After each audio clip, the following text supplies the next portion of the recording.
Sales Centers, Chris here. Guess what? You know what's needed for every single business? Finding new customers, networking with huge players, Dream 100, all these things we're going to be talking about, including summits coming right up.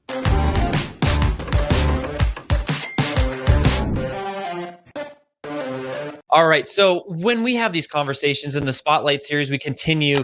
This week, we bring on the experts, the people that are in the field, on the front lines, getting results, and they're bringing back to us the answers to the questions that we're all thinking already. And today, it's going to be about summits. We need, this is customer acquisition. This is Dream 100, networking with all the big players that you would love to just get a conversation with. Today, we're going to find out how, and with like 10 hours or less, putting on an entire summit, which is insanity. We've done a summit ourselves.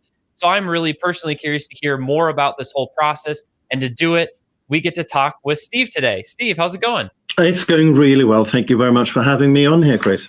Yes. And you're coming all the way from Norway. I have traveled a long way today. If all of us listening get to go to Norway, what's something we should do? Right. You need to come around June time and you need to take a little cruise going from the west coast of the country up to the very north. And you go past the Arctic Circle where you get the midnight sun.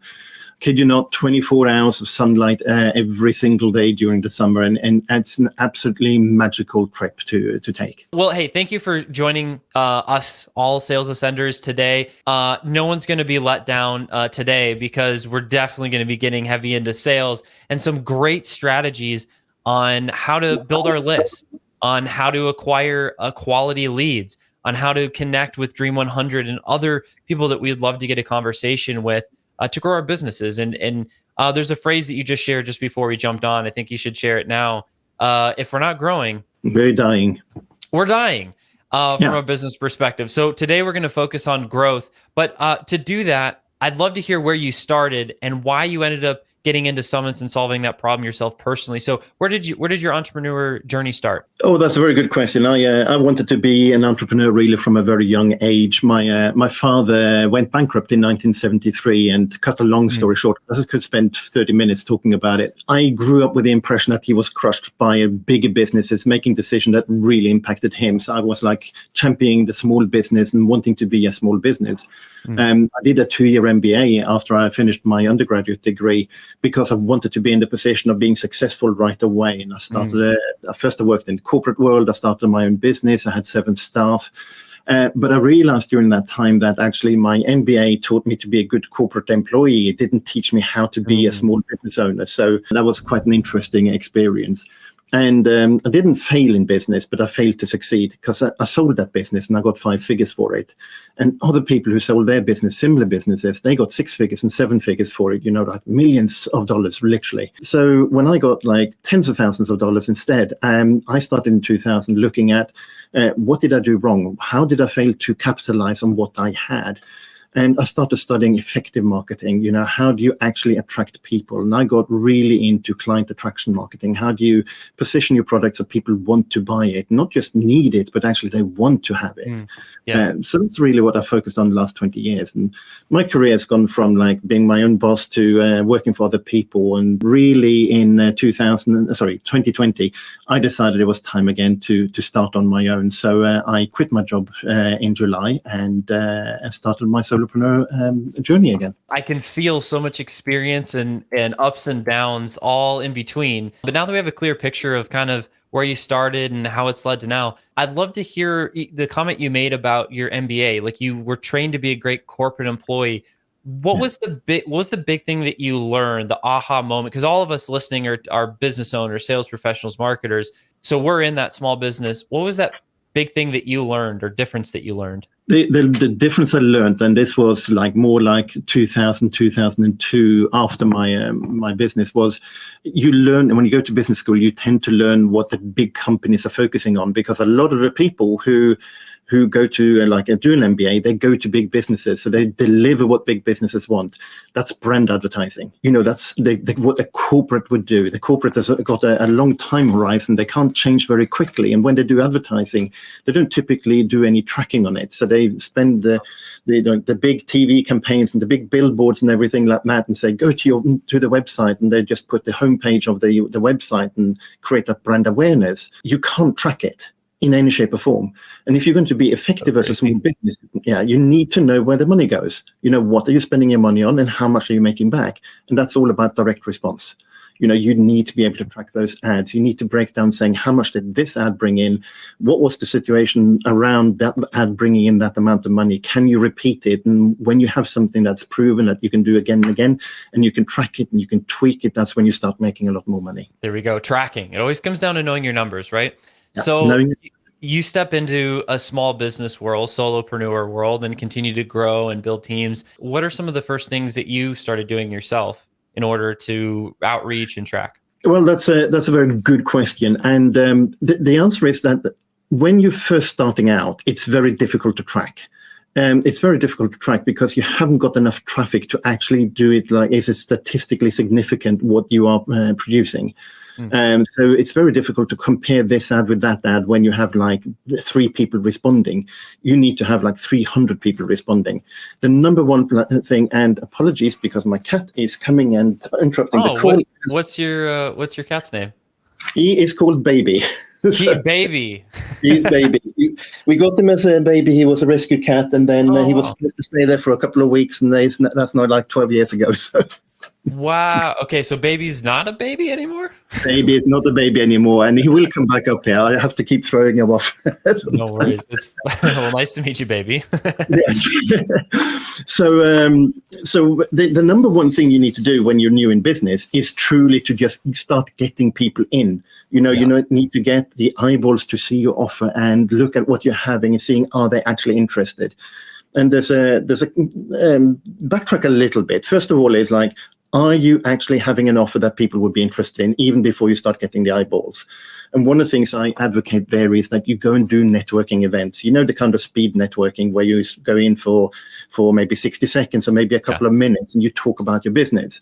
And the key thing is that when you're doing these kind of network events, if people are saying to you, that sounds like a great thing, I think you're going to sell a lot, you need to go back and rethink, what are you actually doing? Are you in the right circle? Because you want people to say, wow, I want that. Yeah. When they say, I want that, and they start booking calls with you, even if you're saying to them, like, okay, I'm not trying to sell to you, I'm just trying like to would you be interested in promoting me and things like that? But they come to you and saying, I want that. That's when you know you have a winner. So I spent actually 3 days in a networking event, just creating my business by replaying my message, changing it and changing it until people were like, wow, I want that. Then my next step was, how do you bring in people? Because there's only 4 ways really to grow your business. And the number one way to grow your business is to bring in more people into your pipeline. Right. Number 2 is actually, how many of them do you convert? Number 3 is to make them spend money with you more often. And number 4 is to make them spend more money with you. And then the other would have some basically higher ticket items and things. So number one thing is bring people in, bring prospect in. And then I had a choice, you can participate in giveaways, you can start going on podcasts, etc., and start driving people in and trying to promote and do ads. But actually one of the very best ways of doing it is to host a summit or host a giveaway.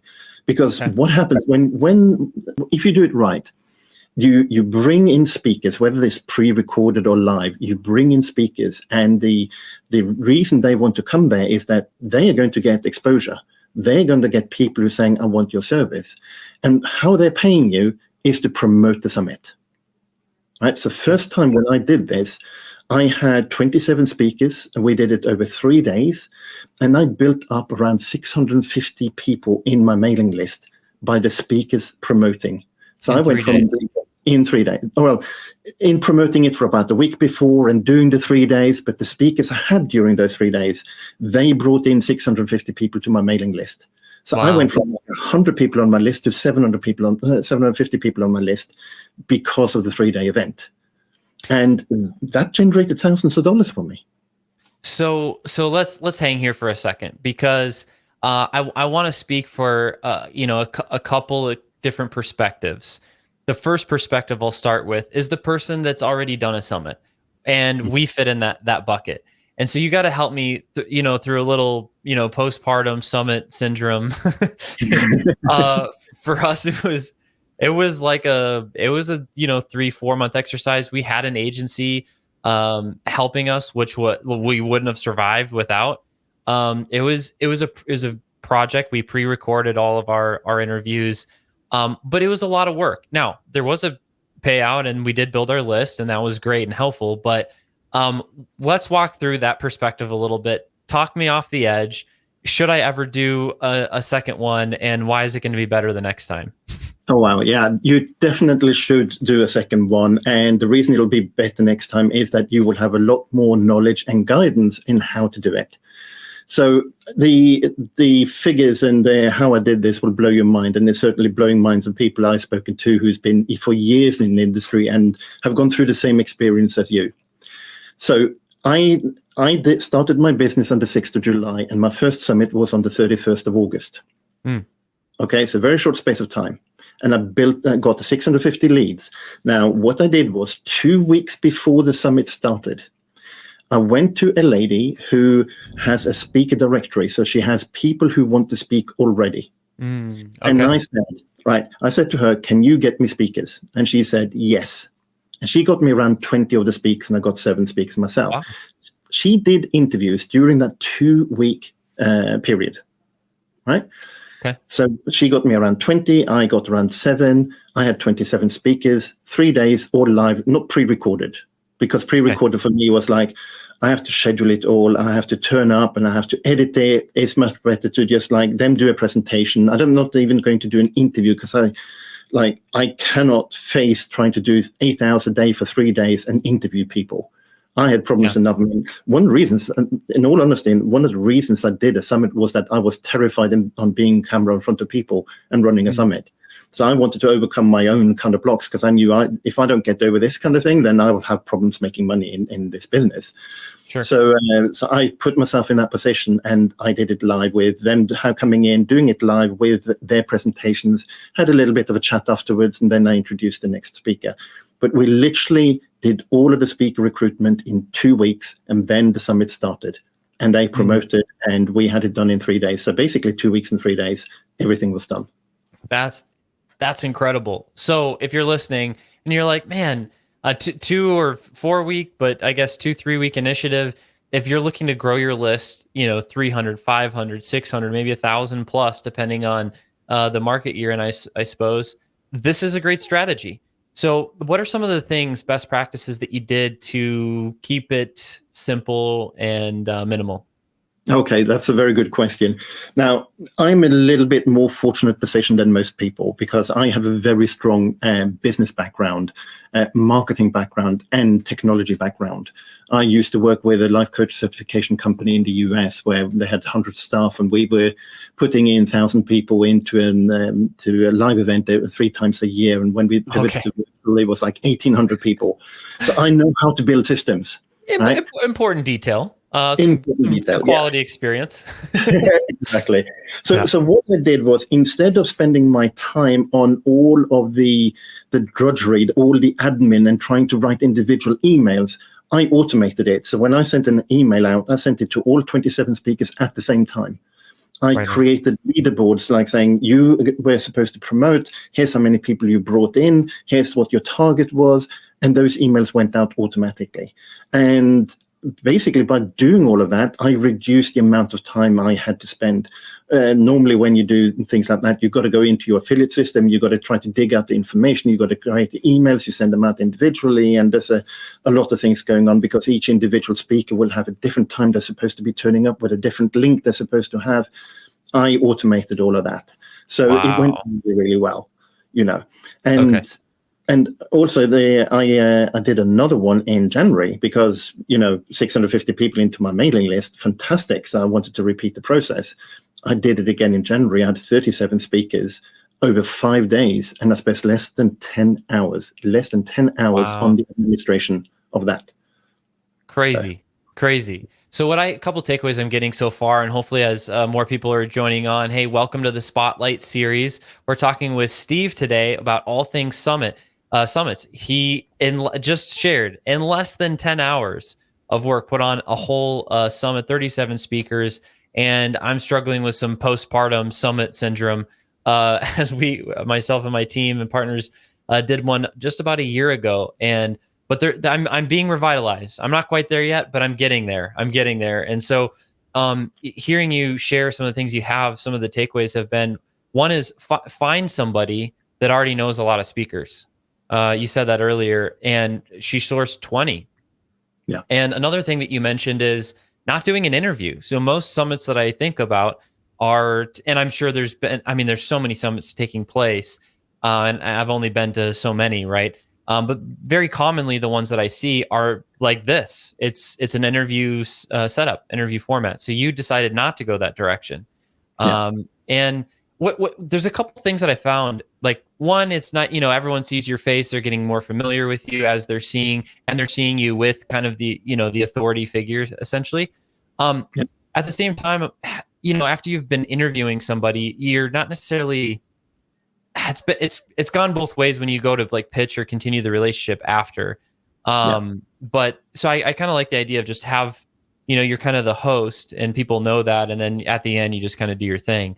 That all said, those are a couple takeaways that I'm getting. Like, how do you automation, I guess, is the answer. That's how you're keeping it to so little time. Yeah, automation is the answer. Absolutely. Everything needs to be automated. You need to send out reminder emails to the speakers to promote. You need to remind them. I mean, I had one speaker who said 5 minutes before they were due to come on and saying, I can't find the link. And I literally sent out like 20 emails with a link. They did find it, luckily. But, if you don't keep on top of it and reminding them, you're going to have challenges. And for me, when I have those kind of things going on, I automate it. I don't want to do something twice. Yeah. So if I can automate it, fantastic. Yeah. So automation is really key. So you have some background in that, though. Yes. You've hosted events before. So what would you say to the entrepreneur, business owner, or marketer that hasn't done a summit yet? So we'll switch perspectives. We'll go to that other perspective now. Haven't done a summit, and maybe their skill set and their strength is not automation. How would somebody like that go about doing a summit? Well, the fantastic thing really is that I had so many people interested in saying so much good about my system that I am going to launch it in June. So it's available for anybody to use. And it literally is a software as a service platform where you can go and saying, I'm going to do a summit. And you put in the information about your summit and when you're going to be doing it. Is it going to be pre-recorded? Is it going to be live? Is it going to be a hybrid? However you want to do it. And then you can start inviting speakers. And guess what? I'm going to have a speaker directory. Right. So if you're a speaker, you list yourself in the directory and you can tick a box that says, I'm interested in being invited to summits. And here's the kind of summits I want to be invited to. So if you're in the health space, you just tick the box that I want to have interviews with people who are speakers in the health space. And they get all of their profile information and you'll be able to invite them. And it will take a lot of that uncertainty. Am I going to find speakers? Are they going to be able to be there and do what they need to do, etc.? Because with this system I'm building, I'm actually automating virtually all of that and making those connections for you. That's huge. And the growing directory piece is really interesting. I'm just typing a note here. Attention, all speakers. And I'll say, and podcasters, because they're kind of used to doing the same thing, or a similar thing. Yeah. To, hey, like, listen up if you're just, if you're scrolling by right now. Yes, like, click and come hang out with us.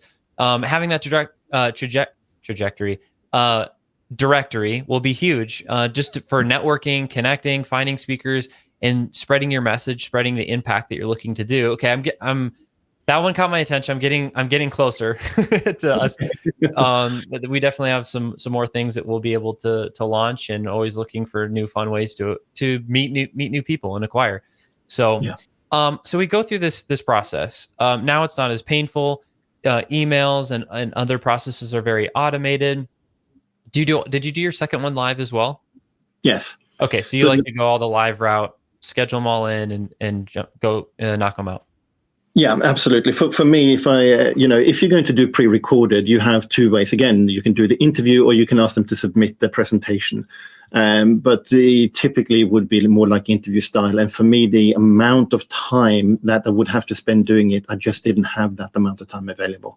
It was as simple as that. So for me, it was a much easier choice, even if I spent 5 days solid, compared to trying to set up 37 different meetings and schedule that time and do the recording and fixing the recordings afterwards. For me, just having those speakers lined up live, it was a much easier option. Do you ever have you like ran into someone going live and maybe they go a direction or talk about something where you're like, oh, that's not good, or have you bumped into that? No, I haven't, and I'll tell you for why. I do very good speaker communication before the summit, and I set expectations. So before I accept them, they basically buying into what the concept of my summit is. And I think this is one place where a lot of people are going wrong when they're creating a summit, is that they're not clear on the outcome. They're not clear on the outcome from the participants' point of view.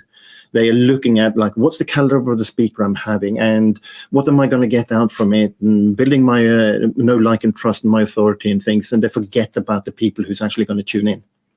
Right? Got it. So, right. And when I say that, okay, you might have a theme, you might be like health space, but what I did was I said every single speaker who I approved to be speaking, like, what is my listeners going to get out? So I went to them and said, you've got to teach something. Everybody it's called the Solopreneur Accelerator Summit. And it's if you are in the beginning stages of your solopreneur journey, to be able to help you to take one step further in your business, not even the next level, just one step further in your business. Doesn't matter whether you haven't even got the business, whether your sales are $0 or you making $100,000 a year, but thinking, how can I make sure that I'm going to make $100,000 next year because my systems aren't in place? That's my target audience, and I communicate that very well. So I go out all the time saying, if you're in this target audience, you want to be at this summit. And then I go to the speaker and saying, here's my target audience. These are people who made nothing, or they may make $100,000. What can you teach them? Just to do one better thing. So we had somebody came in, they were going to do LinkedIn, and the presentation they were going to do started with like, here's me, and here's the proof that I'm delivering something, and here's my program, and here's what I can do for you. And I went like, nope, tear it up, start again. What are you teaching? Spend 30 minutes on teaching, then tell a little bit about like the proof, and then show them what you can do. They could only invite really to like subscribe to the mailing list or a strategy session, and not promote and sell. But, we turned it around. So the first 30 minutes was about, what's your LinkedIn profile like? How are you using the real estate that you have, the number of words that you have? What are you doing with that to actually attract people who want to connect with you? And now it became something really useful. So we had like 5 days, 40 hours, of content. We had around 5 people who spent the whole of the summit online watching us. Wow, that's incredible. Yeah. I mean, just a little bit of the numbers. So I had 960 people registered. 836 of those came from the speakers. We had 250 people who logged into a live meeting mode, Zoom, to build a little bit of the community. So 250 people logged in over those 5 days. And out of those, we had 160, I think it was, around, who spent more than a day with us, more than 8 hours with us. Crazy. All right. It is, I personally think it's crazy. Crazy good, I should say. That's a lot of attention. Yes. And you get to be in front of them a lot of the time as a host. Then we had every single session had between 20 and 66 people in the session itself as listening to the speaker. That was one of my fears, that people wouldn't turn up. But we had up to 66 people in any one session. And the lowest was 20 people who were listening to the speakers. Yeah. Even the last session on Friday, very, very last session after an exhausting 5 days, we had like 24 people turning up to that one session. So it was amazing. And so that the numbers that we got and the engagement we got and the feedback we got was like totally mind-blowing. So powerful.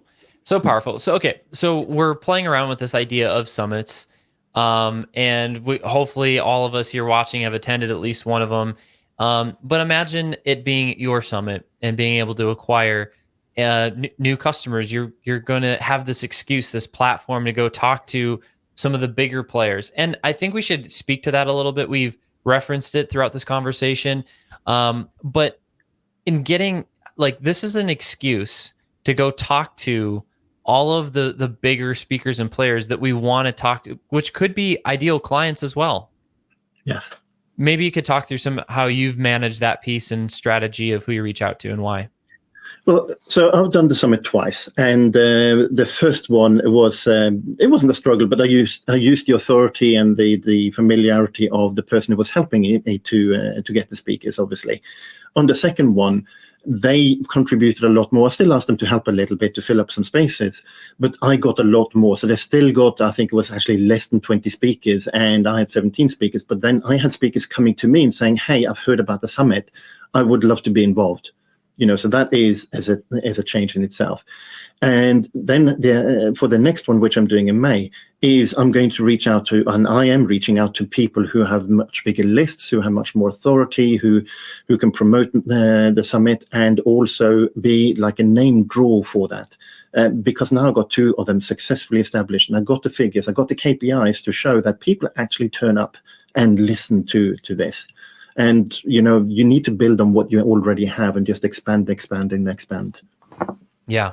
No, it makes complete sense. Okay. So I can kind of see how that builds on itself and how you approached it. Well, hey, as we're kind of coming to a close here today, where's people are listening and they like summits and they want to learn more about summits and certainly how to do them in 10 hours or less on the admin side, where's the best place to find you?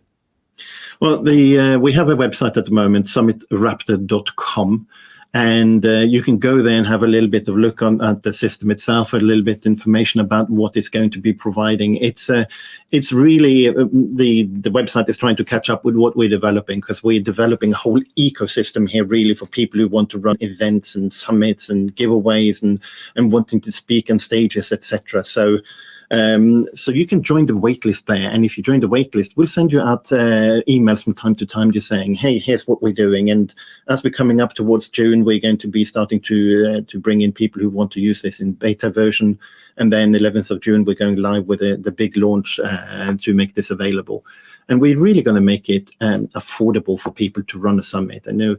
If you know, a summit, as you said yourself, it takes so many hours to put together, and we're reducing like 90% of that effort. Yeah. And if you want to run a single summit, we're going to charge something like $250. That's it. That's all it's going to cost you from our perspective. So it's really going to be pretty affordable for anybody to run this kind of thing. Wow, that's awesome. That'll be really powerful. So summitraptor.com is where you can go to learn more and join the wait list, and for it looks like a product demo coming soon. Steve, I appreciate you coming out and sharing a little bit more about your personal journey. I know you're someone that also believes like, hey, being a business owner can be lonely, but it doesn't have to be. We can reach out and connect with each other. That said, what continues as we close here, kind of more of an impact-driven question. It's challenging to walk away from a steady job. It's challenging to continue to learn into this solopreneur or business owner, professional type role. For you personally, why do you keep persevering? Why do you keep pushing through? Why do you keep solving problems and, reaching out to serve more people? Well, so first of all, by nature, I'm a problem solver. I'm a troubleshooter.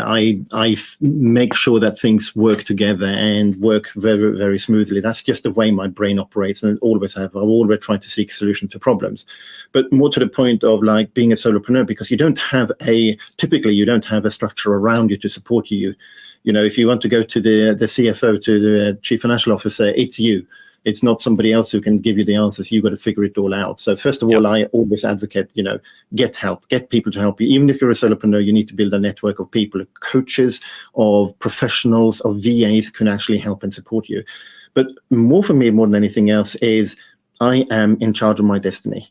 It's not somebody else who's in charge of my destiny. When you have a job, you can be fired tomorrow. There's nothing that stops you being fired tomorrow. If they don't suddenly like the look of your face, you can lose your job. Something like COVID hits, you can lose your job. when you're in charge of your own destiny, then for me, that's all it is. It's that I want to have that future ahead of me, and I want to also have an impact and help people to make an impact. I can say this. I've had businesses before, but I didn't have any passion for them. And it was actually when I started this business that I started having passion, because my original business idea was to go and help people who are midlife solopreneurs themselves, coaches, therapists, or speakers and authors, and help them become successful, teaching them about client attraction, how to get more customers, how to convert them, how do you put your offers in place so you go from a lead magnet up to a low-cost offer to a medium kind of offer to like the $10,000, $15,000, $20,000 coaching programs. Yeah. Teach them that whole process and how to get people in and convert them. So I found that was my passion. And for me, the summit stuff I'm doing now with EventRaptor it's amazing because it just expands on that work. So I'm going to do a workshop in May, for instance, for 1st and 2nd of May. And at that workshop, I'm going to go through like, how are you putting together a summit? What is the thinking about it? What's the client attraction? I'm building all of my marketing stuff in there, and the people that I'm serving, the coaching markets, are already, I've literally created on Thursday. On Friday morning, I had my first registered participant, and I haven't even started promoting it. And my second participant came in yesterday, and I haven't yet promoted it. I'm putting a webinar now together. I'm putting the sales page together, and people are going, I want this. I want to learn how to do my own summit because I'm a coach and I want to have more clients. So I get to continue to have that impact and be in charge of my own destiny at the same time. And I just love that. I love that combination. Well, everything you just shared, I'm sure fell on welcoming ears, because that's part of my journey. That's part of all the journey of fellow sales ascenders that are listening. And thank you for taking some time to share your story and some of the things that have been working on the front lines for yourself. Hey, sales ascenders, thank you for checking out the Spotlight series. Stay tuned. We'll be back with plenty more. We're actually booked out all the way through summer now. I think into August. So there's you guys are so awesome. There's so much talent in this growing network, growing Facebook group and community. Like, you're in the right place. Keep reaching out, keep serving other people, just like Steve. Steve, thanks again. Thank you very much for having me. It's been an absolute pleasure, and being able to share this with your community. And I really treasure what you're doing for the community as well.